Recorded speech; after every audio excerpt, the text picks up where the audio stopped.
കരുനാഗപ്പള്ളിയിൽ നിരവധി പേരെ തെരുവുനായ കടിച്ചു. 3 വയസ്സുകാരിയെ ഉൾപ്പെടെയാണ് തെരുവുനായ കടിച്ചത്. മരുതൂർകുളങ്ങര തെക്കും വടക്കുമാണ് തെരുവുനായയുടെ അക്രമം നടന്നത്. കരുനാഗപ്പള്ളി മരുതൂർകുളങ്ങര തെക്കുഭാഗത്താണ് തെരുവുനായുടെ ആക്രമണം ആദ്യമുണ്ടായത്. കഴിഞ്ഞ ദിവസവും ഇവിടെ തെരുവുനായുടെ ആക്രമമുണ്ടായിരുന്നു. മരുതൂർകുളങ്ങര വടക്ക് സുരേന്ദ്രന് നായയുടെ കടിയേറ്റു. ചുണ്ടിനുൾപ്പെടെയാണ് നായയുടെ കടിയേറ്റത്. താലൂക്ക് ആശുപത്രിയിൽ പ്രാഥമിക ചികിത്സ നൽകിയ ശേഷം ഇയാളെ ആലപ്പുഴ മെഡിക്കൽ കോളേജ് ആശുപത്രിയിൽ പ്രവേശിപ്പിച്ചു. മരുതൂർകുളങ്ങര തെക്ക് 3 വയസ്സുകാരി ചൈതന്യലക്ഷ്മി വീടിന്റെ മുറ്റത്ത് കളിച്ചുകൊണ്ടിരുന്നപ്പോഴാണ് നായ ആക്രമിച്ചത്.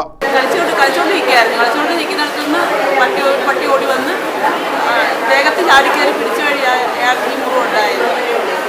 പട്ടി ഓടി പോവുകയും ചെയ്തു. 4 വയസ്സുകാരി നന്മയെ ബന്ധുവിനൊപ്പം ബൈക്കിൽ പോകുമ്പോഴാണ് നായ കടിച്ചത്. 37 വയസ്സുകാരിയായ കൃഷ്ണകുമാരിയെ വീട്ടുമുറ്റത്ത് വെച്ച് നായ കടിച്ചു. പട്ടി വരുന്ന ഞാൻ കണ്ടില്ല.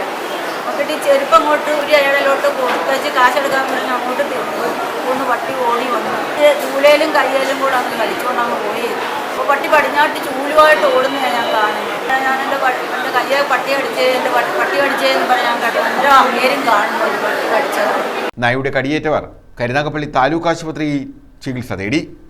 News bureau, Karunagappally.